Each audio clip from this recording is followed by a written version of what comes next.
Welcome back to official Akhtar Rahman sir YouTube channel. एका नवीन व्हिडिओमध्ये आपले पुन्हा एकदा स्वागत आहे। मित्रांनो, महाराष्ट्र शिक्षक पात्रता परीक्षा 2025 साठी आपली ही शेवटची व्हिडिओ असणार आहे मित्रांनो। आणि मराठी आणि हिंदी कवी, लेखक, साहित्यकार आणि त्यांच्या रचनेसंदर्भात या ठिकाणी आपण 50 प्रश्न एकत्रित केलेले आहे मित्रांनो, जे परीक्षेच्या 24 तास पूर्वी तुमच्यासाठी खूप इम्पॉर्टंट असणार आहे। तर चला व्हिडिओ सुरू करूया।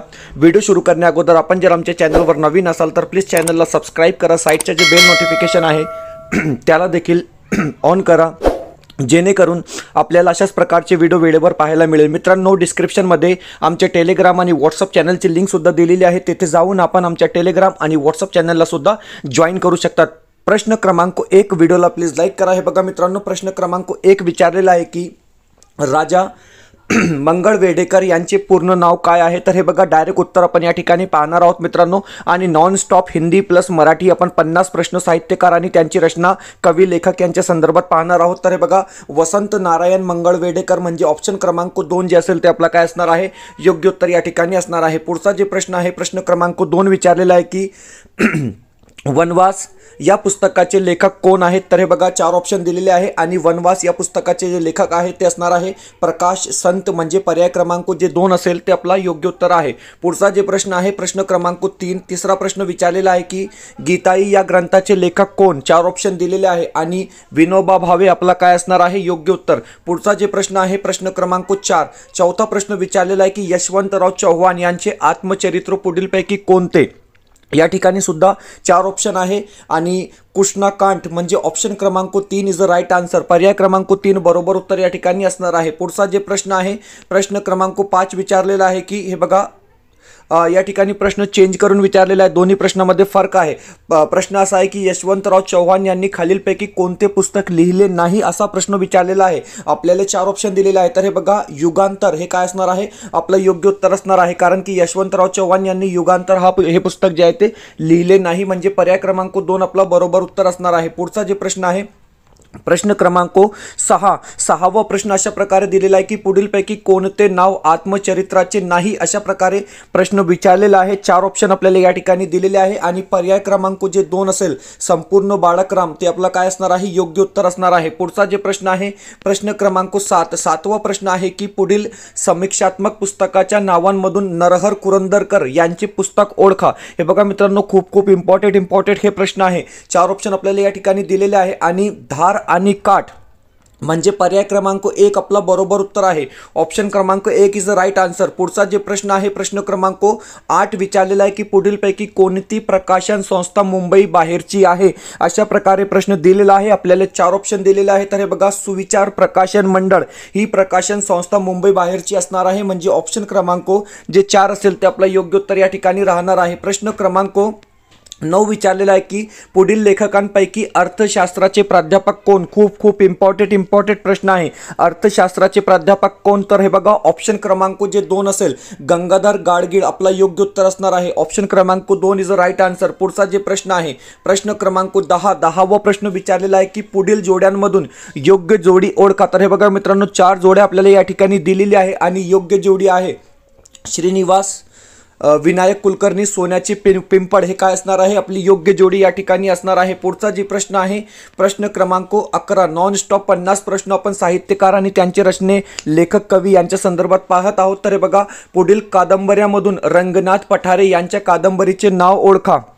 4 ऑप्शन आपल्याला या ठिकाणी दिलेले आहे आणि ताम्रपट हे काय असणार आहे, आपला योग्य उत्तर असणार आहे, म्हणजे ऑप्शन क्रमांक जे 4 असेल ते आपला बरोबर उत्तर या ठिकाणी राहणार आहे। पुढचा जे प्रश्न आहे, प्रश्न क्रमांक 12 दिलेला आहे की आहे मनोहर तरी हे कोणत्या प्रकारचे पुस्तक आहे। तर हे बघा, ऑप्शन दिलेले आहे आणि आहे मनोहर तरी हे कोणत्या प्रकारचे पुस्तक आहे। तर ऑप्शन क्रमांक जे 2 असेल आत्मकथन हे आपला योग्य उत्तर या ठिकाणी राहणार आहे।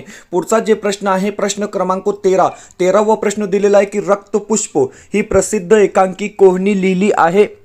4 ऑप्शन दिलेले आहे आणि रक्तपुष्प ही प्रसिद्ध एकांकी महेश एलकुंचवार यांनी लिहिलेली आहे, म्हणजे ऑप्शन क्रमांक 1 आपला बरोबर उत्तर असणार आहे। पुढचा जे प्रश्न आहे, प्रश्न क्रमांक 14 दिलेला आहे की उत्तम कांबळे यांनी कोठे झालेल्या साहित्य संमेलनाचे अध्यक्षपद भूषविले। तर हे बघा, 4 ऑप्शन दिलेले आहे आणि ठाणे म्हणजे पर्याय क्रमांक 2 जे असेल ते आपला योग्य उत्तर असणार आहे। मित्रांनो, परीक्षेपूर्वी जवळपास परीक्षेला 24 तास पण बाकी नाही आहे आणि परीक्षेपूर्वी ही शेवटची मराठी आणि हिंदी मिक्स व्हिडिओ तुमच्यासाठी खूप खूप इम्पॉर्टंट असणार आहे मित्रांनो. व्हिडिओला जास्तीत जास्त लाईक करा, व्हिडिओला जास्तीत जास्त विद्यार्थ्यांपर्यंत शेअर करा मित्रांनो, कारण 2-3 प्रश्न जर आपल्याला या व्हिडिओतून म्हणजे साहित्यकार, कवी, लेखक यांच्या संदर्भात विचारले गेले तर ते खूप आहे, कारण की 2-2च प्रश्न आपल्याला विचारले जातात. पुढचा जे प्रश्न आहे प्रश्न क्रमांक 15वा प्रश्न दिलेला आहे की पुढील जोड्यांमधून योग्य जोडी ओळखा. तर हे बघा 4 जोड्या दिलेली आहे आणि जे योग्य जोडी असणार आहे ते असेल ऑप्शन क्रमांक 1 मूकनायक श्रीपाद कृष्ण कोल्हटकर, म्हणजे पर्याय क्रमांक 1 आपला बरोबर उत्तर आहे. पुढचा जे प्रश्न आहे प्रश्न क्रमांक 16वा प्रश्न दिलेला आहे की अन्य भाषेतून मराठीत आलेला नाटकाचे नाव ओळखा. आता हे बघा अन्य भाषेतून मराठीत आलेल्या नाटकाचे जे नाव आहे ते असणार आहे अजब न्याय वर्तुळाचा, म्हणजे ऑप्शन क्रमांक जे 3 आहे ते आपला योग्य उत्तर असणार आहे. पुढचा जे प्रश्न आहे प्रश्न क्रमांक 17वा प्रश्न दिलेला आहे की पूर्णमायेची लेकर ही कादंबरी कोणी लिहिली आहे. इम्पॉर्टंट प्रश्न आहे की पूर्णमायेची लेकर ही कादंबरी कोणी लिहिली आहे. आपल्याकडे 4 ऑप्शन दिलेले आहे प्रकाश आमटे, रणजित देसाई, श्रीना पेंडसे आणि गोनी दांडेकर. तर ऑप्शन क्रमांक 4 आपला योग्य उत्तर असणार आहे, म्हणजे पर्याय क्रमांक जे 4 दिलेला आहे दांडेकर आपला बरोबर उत्तर या ठिकाणी असणार आहे. पुढचा जे प्रश्न आहे की प्रश्न क्रमांक 18 विचारलेला आहे की कोलंबसाचे गर्वगीत ही काव्यरचना कोणाची आहे. तर या ठिकाणी 4 ऑप्शन दिलेले आहे आणि कुसुमाग्रज म्हणजे विवा शिरवाडकर, विष्णू वामन शिरवाडकर, कुसुमाग्रज आपले काय असणार आहे योग्य उत्तर असणार आहे. पुढचा जे प्रश्न आहे प्रश्न क्रमांक 19वा प्रश्न आहे की जेव्हा मी जात चोरली होती कथा संग्रहाचे लेखक कोण आहे.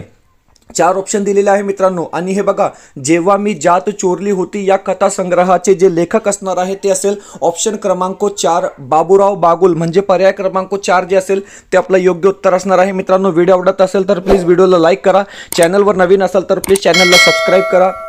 डिस्क्रिप्शनमध्ये आमच्या टेलिग्राम आणि व्हॉट्सअप चॅनलची लिंकसुद्धा दिलेली आहे, तिथे जाऊन आपण आमच्या टेलिग्राम आणि व्हॉट्सअप चॅनलला सुद्धा जॉईन करू शकतात. मित्रांनो जर तुम्हाला आमच्या चॅनलची मेंबरशिप हवी असेल तर फक्त जॉईन बटनला जॉईन करून आपण ही मेंबरशिप घेऊ शकतात. मित्रांनो यापेक्षा फास्ट म्हणजे व्हिडिओज तुम्हाला कोणत्याही यूट्यूब चॅनलमध्ये मिळणार नाही. फक्त 20 मिनिटामध्ये आपण 50-50 आणि 60-60 प्रश्न या ठिकाणी पूर्ण केलेले आहे. तुम्ही यापूर्वी आपले सगळे व्हिडिओ पाहिलेले आहे मित्रांनो. तर अशाच प्रकारचे व्हिडिओज आणि अशाच प्रकारचा डेटा तुम्हाला सीटेट 2024 सुद्धासाठी मिळणार आहे. त्यासाठी तुम्हाला मराठी लँग्वेज पॅडागॉजी आणि हिंदी लँग्वेज पॅडागॉजीचे नोट्स आम्ही उपलब्ध करून देणार आहोत. मित्रांनो चॅनलला जॉईन करून घ्या. पुढचा जे प्रश्न आहे प्रश्न क्रमांक 20वा प्रश्न दिलेला आहे की शाहिरी काव्यात प्रामुख्याने कोणत्या 2 रचना प्रकारांचा समावेश होतो.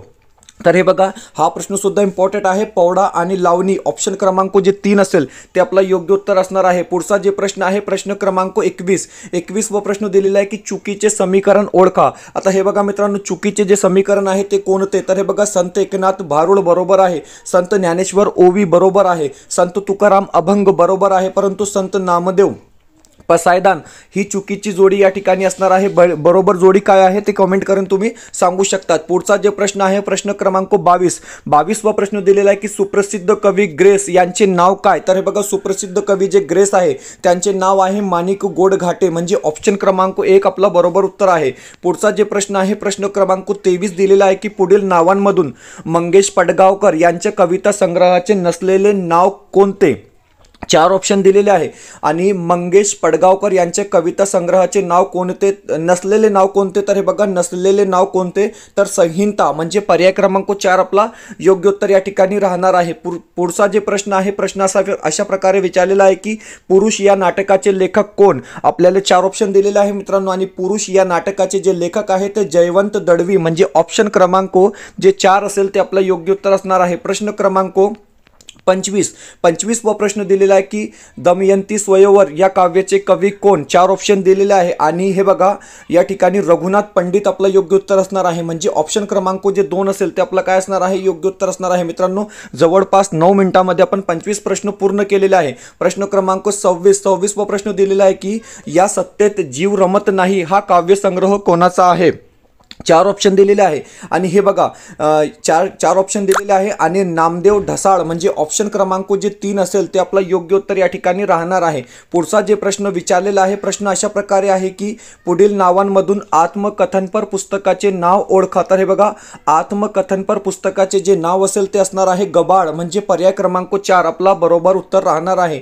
प्रश्न क्रमांक 28 दिलेला आहे की फकीराचे अभंग या कविता संग्रहाचे कवी कोण? तर हे बघा 4 ऑप्शन दिलेले आहे, संत तुकाराम, संत ज्ञानेश्वर, फमू शिंदे किंवा विठ्ठल वाघ. तर ऑप्शन क्रमांक 3 जे असेल शिंदे आपला काय असणार आहे, बरोबर उत्तर या ठिकाणी असणार आहे. पुढचा जे प्रश्न आहे प्रश्न क्रमांक 29 व प्रश्न सुद्धा परीक्षेत विचारला गेलेला प्रश्न आहे की प्र के अत्रे यांनी कोणत्या टोपण नावाने कविता लेखन केले? तर हे बघा केशव कुमार म्हणजे प्रल्हाद केशव अत्रे यांनी कोणत्या टोपण नावाने कविता लेखन केले? तर केशव कुमार म्हणजे ऑप्शन क्रमांक जे 3 आहे ते आपलं बरोबर उत्तर आहे. पुढचा जे प्रश्न आहे प्रश्न क्रमांक 30 विचारलेला आहे की ज्ञानपीठ पुरस्कार प्राप्त ययाती ही साहित्यकृती कोणत्या साहित्य प्रकारातील आहे? तर वि. स. खांडेकर म्हणजे विष्णू सखाराम खांडेकर यांची ही साहित्यकृती असणार आहे, म्हणजे एक कादंबरी आहे. ऑप्शन क्रमांक जे 4 असेल ते आपलं काय असणार आहे, योग्य उत्तर या ठिकाणी असणार आहे. पुढचा जे प्रश्न आहे प्रश्न क्रमांक 31 वा प्रश्न खूप इम्पॉर्टंट प्रश्न आहे की सुंदरा मनामध्ये भरली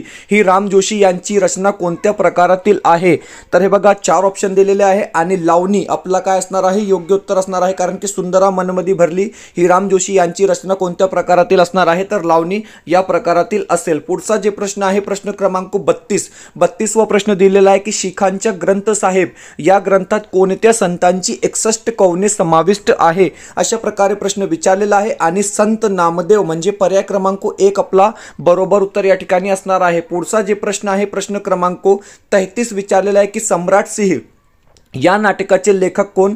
तर हे बघा प्र के अत्रे म्हणजे ऑप्शन क्रमांक 3 आपला योग्य उत्तर असणार आहे, कारण की सम्राट सिंह या नाटकाचे लेखक कोण आहे? तर प्रल्हाद केशव अत्रे आहे. ओके, पुढचा जे प्रश्न आहे प्रश्न क्रमांक 34 विचारलेला आहे की सध्या पार्वतीतील वैष्णवी या काव्यसंग्रहाचे कवी कोण? तर हे बघा ग्रेस म्हणजे ऑप्शन क्रमांक जे 4 असेल ते आपला योग्य उत्तर या ठिकाणी असणार आहे. पुढचा जे प्रश्न आहे मित्रांनो हे बघा तुमच्यासाठी सीटेट सीटेट फेब्रुवारी 2026 साठी हिंदी आणि मराठीचे जे नोट्स आहे मित्रांनो ते आमचे कंप्लीट झालेले आहे, तयार झालेले आहे आणि 249 मध्ये तुम्हाला मराठी लँग्वेज पॅडागॉजी आणि 249 मध्ये तुम्हाला हिंदी भाषा पॅडागॉजी हे नोट्स मिळणार आहे पीडीएफच्या स्वरूपात त्वरित भेटेल व्हॉट्सअपमध्ये, जशा प्रकारे आपण टीएटी मध्ये हे सगळं केला होता. तर हे बघा मित्रांनो जर तुम्ही हे कॉम्बो पॅक एकत्र घेत असेल तर फक्त 399 मध्ये तुम्हाला हिंदी आणि मराठीचे नोट्स या ठिकाणी मिळणार आहे. स्क्रीनवर एक कॉन्टॅक्ट नंबर दिलेला आहे, त्या नंबरवर कॉन्टॅक्ट करून तुम्ही हे परचेस करू शकतात. म्हणजे तुम्हाला एक स्कॅनर भेटेल मित्रांनो, त्यावर पेमेंट करून तुम्ही हे परचेस करू शकतात, कारण की परीक्षेला 75 दिवस बाकी आहे. तर म्हणजे आताच तुम्ही हे सगळा डेटा जे आहे ते कलेक्ट करून ठेवा, झेरॉक्स करा आणि अभ्यास करा. नोट्स उत्कृष्ट आहे, डेफिनेटली तुम्ही 100 क्रॉस करू शकतात सीटेटमध्ये, कारण सीटेटचा जे पेपर असतो ते सोपा असतो टीएटीपेक्षा. तर मित्रांनो हे इम्पॉर्टंट नोट्स आहे आणि जास्त नाही, फक्त 90 पेजेसचे हे नोट्स आहे तुमच्यासाठी आम्ही तयार केलेले आहे मित्रांनो, ते तुम्ही आताच परचेस करू शकतात. परीक्षेला 75 दिवस बाकी आहे.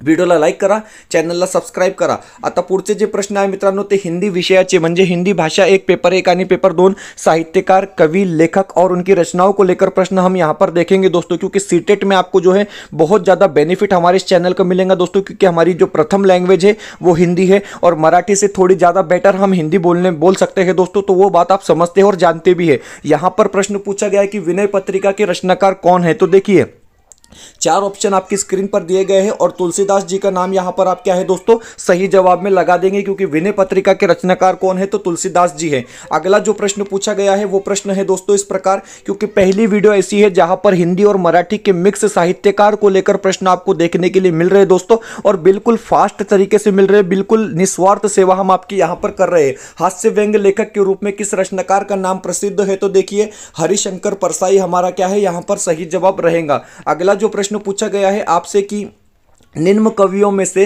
मध्यकालीन कवी का नाम क्या है? तर हे बघा मध्यकालीन कवी कोण असा प्रश्न या ठिकाणी विचारलेला आहे आणि संत कबीर काय असेल आपला योग्य उत्तर या ठिकाणी असणार आहे, म्हणजे पर्याय क्रमांक 2 जे असेल ते आपलं बरोबर उत्तर आहे.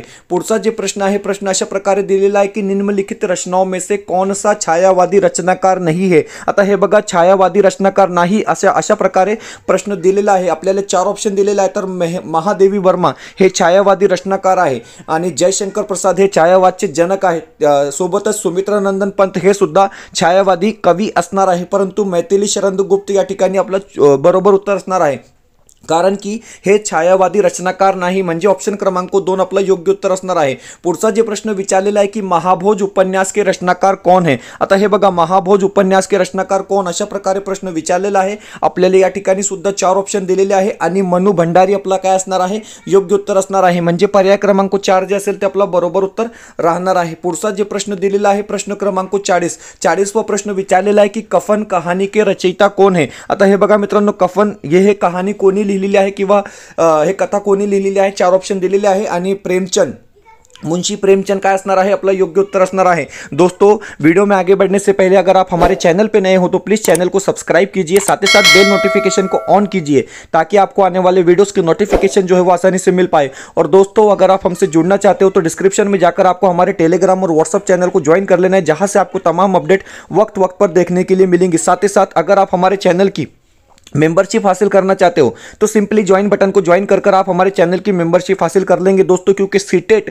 2026 के लिए यहां पर आपको सबसे बेस्ट डेटा कम से कम महाराष्ट्र स्टेट के लिए तो दोस्तों मिलने वाला है, क्योंकि यहां पर हमको दोनों लैंग्वेज का इस्तेमाल करना है, हिंदी और मराठी। और आप लोगों को पता है दोस्तों कि सीटेट का जो पेपर होता है वो हिंदी में होता है, ये बात आप समझेंगे तो जो चैनल को अभी ज्वाइन कर लेंगे दोस्तों। और हमारे पास जो नोट्स वगैरह है सीटेट को लेकर उसको आप परचेस कर लेंगे, जैसे कि आपको 75 दिन बाकी है, बहुत ज्यादा फायदा मिलने वाला है। पुढचा जो प्रश्न है प्रश्न क्रमांक 41वा प्रश्न आहे की डॅश डॅश को आधुनिक मीरा कहा जाता है। आता हे बघा, आधुनिक मीरा कोण, अशा प्रकारे प्रश्न विचारलेला आहे। तर महादेवी वर्मा म्हणजे पर्याय क्रमांक 4 आपला योग्य उत्तर या ठिकाणी असणार आहे। पुढचा जे प्रश्न आहे प्रश्न क्रमांक 42 दिलेला आहे की निम्न में से छायावादी कवी कोण। आता हे बघा, या ठिकाणी प्रश्न चेंज करून विचारलेला आहे आणि प्रश्न असा आहे की छायावादी कवी कोण आहे, अशा प्रकारे प्रश्न दिलेला आहे। तर निराला म्हणजे सूर्यकांत त्रिपाठी निराला हे काय असणार आहे, आपला योग्य उत्तर या ठिकाणी असणार आहे। पुढचा जे प्रश्न आहे प्रश्न क्रमांक 43 की में से कृष्ण सोबती का उपन्यास नहीं है। 4 पर्याय दिलेले आहे आणि कोणता उपन्यास जे आहे ते कृष्ण सोबती यांचा नाही, तर ऑप्शन क्रमांक 4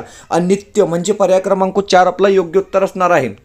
प्रश्न क्रमांक 44 विचारलेला आहे की इनमें से कौन भक्तिकालीन कवी नहीं है। आता हे बघा, भक्तिकालीन कवी कोण नाही अशा प्रकारे प्रश्न विचारलेला आहे। तर सूरदास असणार आहे, कबीरदास असेल आणि तुलसीदास सुद्धा भक्तिकालीन कवी असेल, परंतु बिहारी म्हणजे ऑप्शन क्रमांक जे 1 असेल ते आपलं योग्य उत्तर या ठिकाणी असणार आहे। पुढचा जे प्रश्न आहे प्रश्न विचारलेला आहे की उर्वशी नामक साहित्यिक कृति के रचनाकार के नाम को चुने। तर हे बघा, उर्वशी ही साहित्यिक कृती कोणी लिहिली आहे अशा प्रकारे प्रश्न विचारलेला आहे आणि रामधारी सिंह दिनकर म्हणजे पर्याय क्रमांक 3 आपला बरोबर उत्तर या ठिकाणी असणार आहे। पुढचा जे प्रश्न आहे प्रश्न क्रमांक 46 दिलेला आहे की जिंदगी नामा के लेखक कोण आहे। आता हे बघा, एक रचना दिलेली आहे जिंदगी नामा आणि ही कोणी लिहिली आहे अशा प्रकारे प्रश्न विचारलेला आहे। तर कृष्णा सोबती म्हणजे पर्याय क्रमांक जे ड असेल ते आपलं योग्य उत्तर या ठिकाणी सुद्धा राहणार आहे। प्रश्न क्रमांक 47 दिलेला आहे की शंकराचार्य किस वाद के प्रवर्तक आचार्य माने जाते हैं। इस प्रकार का प्रश्न पूछा गया है। 4 ऑप्शन आपकी स्क्रीन पर है